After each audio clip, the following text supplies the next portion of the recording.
Баткен областынын Лейлик районунун Арка айылынын тургуну Бегимай Алиева жарандарга кайрылып, уулунун оорубагандыгын, шылуундар жөн гана анын атын пайдаланып, акча чогултуп жатканын айтып, элге окуянын чын бышыгын түшүндүрүп берди. Учурда социалдык тармактарда менин атымдан уулум ооруп жаткандыгы жана 5-6 күндө калтырап, катуу болуп жаткандыктан дарыланууга $150,000 акча чогултуп жаткан кабар кетип жатат. Бул кабарды 2 жума мурун окуп, өзүм таң калдым. Менден кийин Россияда иштеп жүргөн агаларымдын достору көрүп, кандай жардам керектигин сурашыптыр. Чындыгында менин уулум жок, кызым бар. Россияда жүргөндө паспортумду жоготуп жиберип, таап алгандар болсо, сүйүнчүсүн берем деп интернетке сүрөтүн жарыялагам. Кийин табылган болчу. Ошондо кимдир бирөө менин өздүк маалыматымды сактап калса керек. Албетте укук коргоо органдарына арыз жаздык. Ал эми жарыя берип, акча чогултуп жаткан номерге байланыша албай койдук. Бир гана мессенджер аркылуу сүйлөшүп жатат. Азыркыга чейин тааныштар канча сом керек деп күнүнө 300-500 сом которуп койгонун айтышууда. Бул өкүнүчтүү нерсе дейт Бегимай. Булак компресс. Төрага менен Анжеликанын кандай байланышы бар? Социалдык тармактарда Жогорку кеңештин төрагасы Дастан Жумабековдун Инстаграмдагы жаңы ачылган баракчасы Маймылча за Жумабекова кызуу талкууланып жатат. Социалдык тармактар саясатчынын ушунчалык кыска убакта 100 миңден ашуун катталуучуну топтой ала турганына күмөн санап жатышат.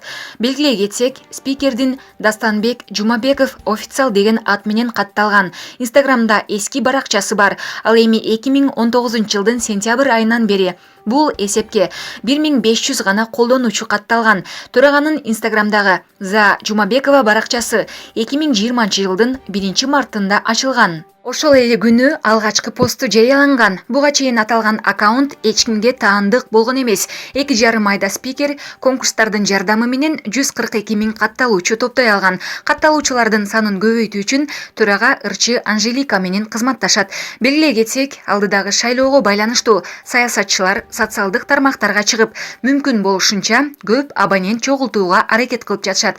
Бирок бул саясатчылардын талапкерлеринин саны көбөйүп жатат дегенди билдирбейт. Мурдагы президенттин уулу атасына моралдык жактан басмырлоо болуп жатканын билдирип, ал жакындары менен айнек артынан гана көрүшүп жатканын жазды.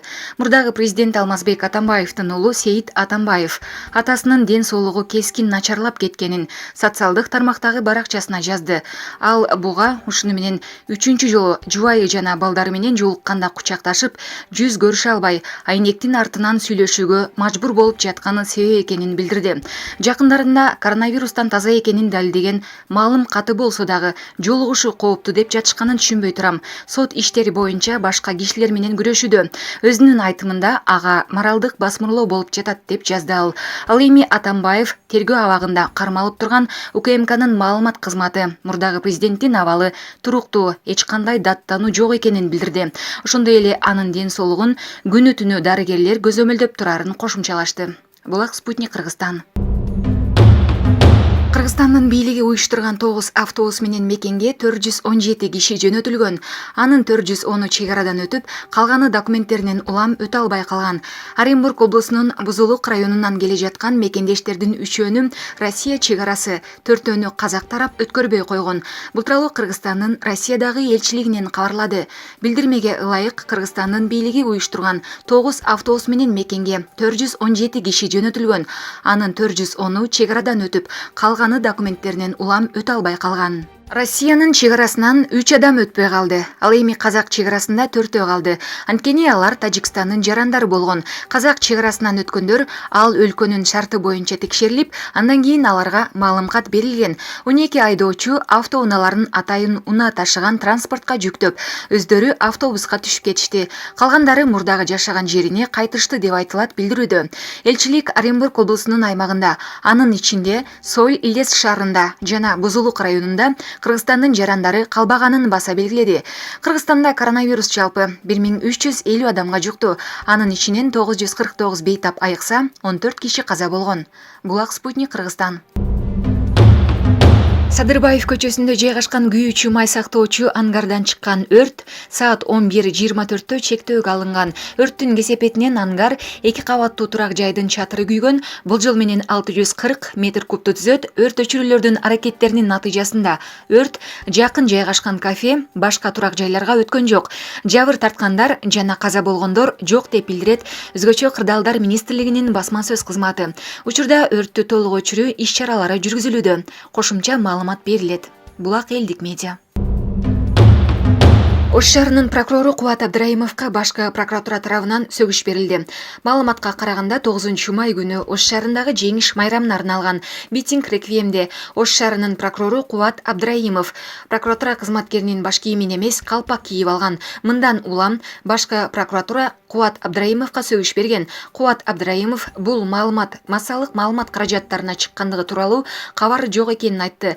Байкабай калыптырмын. Ошол күнү суук болуп жатпады беле. Сыртымдан калың кийинип алгам. Барсам салтанат башталып калыптыр. Ошол бойдон иш-чарага катышкам, деди Абдраимов. Турмуш басылмасы 9 майда Ош шаарында улуу жеңиштин 75 жылдыгына карата эскерүү иш-чарасы өткөнүн жазган. Булак турмуш кейжи. Өзгөн районунун Куршап айылында 12 жаштагы баланы унаасы менен сүзгөн айдоочу качып кеткен. Бул маалыматты Ош облусу боюнча жол кыймылынын коопсуздугун камсыздоо бөлүмү тастыктады. 20 май күнү саат 22:00 чамасындагы кырсыктан жаракат алган өспүрүм Куршап аймактык ооруканасына жеткирилген. Аталган кырсык боюнча Өзгөн районунда курчоо иш мерчеми киргизилип, качып кеткен айдоочуну окуядан 2 саат өткөндөн кийин Өзгөн райондук жол кыймылынын коопсуздугун камсыздоо бөлүмчөсүнүн кызматкерлери кармашкан. Айдоочу Өзгөн районунун 1948-жылы туулган жараны экени аныкталды. Ал өзүнүн Honda Jazz үлгүсүндөгү унаасы менен Куршап айылында түндүктөн түштүктү көздөй бара жатып, ошол эле айылдын тургуну 2008-жылы туулган баланы сүзүп кеткени белгилүү болду. Окуя Өзгөн райондук ички иштер башкармалыгынын кылмыштардын жана жоруктардын бирдиктүү рейстерине катталып, унаа убактылуу айып короого токтотулду жана тийиштүү экспертизалар дайындалды. Учурда тергөө кызматы тарабынан сотко чейинки өндүрүш иши жүрүүдө. Булак турмуш кейжи. Мурдагы вице-премьер экс-депутат Аскарбек Шадиевдин жубайы журналисттерге маек берип күйөөсүнүн ак экенин айтты. Мен Шадиева Асель Каныбековна, Кыргызстандын жараны жана 4 баланын апасымын. Анын экөөнүн жашы жетелек. Менин күйөөм Чыңгыз Айтматов атындагы сыйлыкты алган деп шектелип 10 жылга эркинен ажыратылды. Мен күйөөмдүн ак экенине ишенем. Ал жасабаган иши үчүн соттолду, деди ал.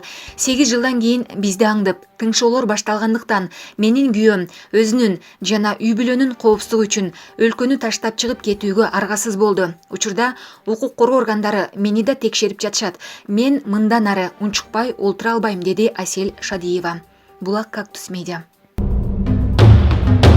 Жогорку кеңештин спикери Дастан Жумабеков премьер-министр Мухаммедкалый Абылгазиевге коронавирус инфекциясынын экинчи толкунуна даярдануу керектигин айтты. Бул тууралуу Жогорку кеңештин маалымат кызматы кабарлады. Билдирмеге ылайык мындай пикирин спикер Жогорку кеңештин кечээги 21 майдагы жыйынында билдирген. Төрага Кыргызстандын саламаттык сактоо жана экономика тармагы кандай кыйынчылыктарга дуушар болгонун эскерткен.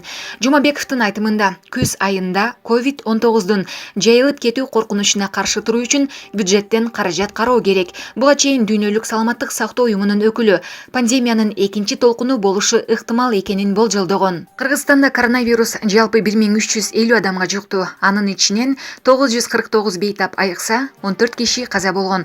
11 майдан тарта айрым аймактардагы өзгөчө абал режими алынып, ал эми өлкө боюнча киргизилген өзгөчө кырдаалдын мөөнөтү узартылды. Бишкек, Ош шаарларында, Ат башы районунда жана Чаткал районунун Канышкыя айыл аймагында карантин жарыяланды. Бул жергиликтүү бийликке кырдаалга жараша чектөөлөрдү киргизүүгө укук берет. Булак Кырын кейжи. Жалал Абад облустук ички иштер башкармалыгынын маалымат катчысы Нурдин Жээнтаев Тым медиа сайтына билдирген. Мед кызматкерлер бизге жарандарга кайсыл адамдан илдет чукканы боюнча далилдер менен кайрылышы керек. Эгер байланышта болгондордо вирус аныкталып кала турган болсо, андан кийин мыйзам чегинде жоруктар кодексине ылайык санитардык нормаларды сактабаганы боюнча жоопкерчиликке тартабыз, деди Нурдин Жээнтаев. Булак Компресс. Байланыш боюнча мамлекеттик агенттиктеги жыштык сатуудагы коррупциялык иш үчүн кармалгандардын арасында Улуттук коопсуздук комитетинин 2 кызматкери, Ал ТВ компаниясынын өкүлү бар. Бул тууралуу башкы прокуратуранын басма сөз катчысы Наргиза Кубатова Азаттыкка билдирген. Маалыматка караганда, бул иш боюнча камакка алынган 5 кишинин бири. Байланыш боюнча мамлекеттик агенттиктин мурдагы директору Наталья Черногубованын орун басары. Черногубованын өзүн УКМК жана аскер прокуратурасы 12 майда камакка алынган. Учурда тергөө уланып жатканы кабарланды. Аскер прокурору Нуркамал Набиев парламенттин 21 майдагы сессиясында жыштык маселеси боюнча айрым жогорку кызмат адамдары да сурак берип жатканын айткан. Иш коррупция беренеси менен иликтөнүүдө. Тергөө иштерине байланыштуу Черногубовадан бөлөк кармалгандардын аты жөнү айтыла элек. Алар ичара сүйлөшүп алып, байланыш операторунун лицензиясын мыйзамдарды бузуп кайра каттаган. Муну менен мамлекеттин кызыкчылыгына зыян келтирген деп шектелип жатат. Булак Компресс.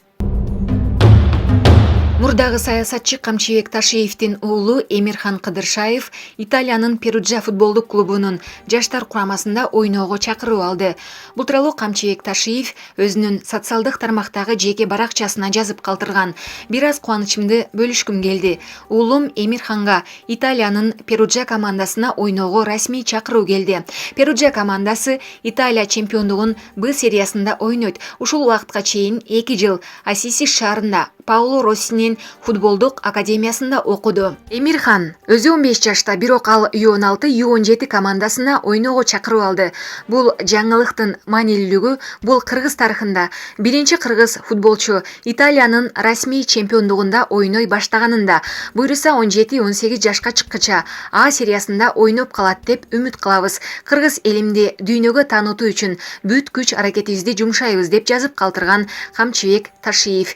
Белгилей кетсек, Перуджа футболдук клубу 1905 жылы түзүлгөн. Бул команда 1978-1979 жылкы сезондо Италиянын жогорку лигасында А сериясы бир да оюнда жеңилген эмес. Бул жетишкендикти аталган өлкөнүн белгилүү клубтары Милан жана Ювентус командалары гана кайталай алган. Булак Супер Кейжи. Бишкекте айдоочулардын документтерин каттоо үчүн өзүнчө тейлөө борбору ачылат. Бул тууралуу бүгүн 22 майда мамлекеттик каттоо кызматынын төрагасы Акын Мамбеталиев билдирди. Кече 21 майда УНА мамлекеттик ишканасына кайрылгандар дагы көп катталды. Көпчүлүгү УНАнын ишеним каттары боюнча келишкен. Жалпысынан 1652 айдоочунун документтери даярдалды. Дагы бир белгилей кетүүчү нерсе, бизге кызматтарды санариптештирүү боюнча дагы сунуштар айтылып келген. Анын негизинде Инфоком мамлекеттик ишканасы менен биргеликте чоң долбоор даярдалып жатат. Жакында калкты тейлөө жайларынын кызматтары мобилдүү тиркеме аркылуу ишке баштайт. Ошондой эле айдоочулардын документтерин каттоо боюнча тейлөө кызматын көрсөткөн жай ачылат. Бишкекте мындай жайлардан экөөнү, өлкө боюнча 5өөнү ачуу каралууда, деди ал. Булак Супер Кейжи.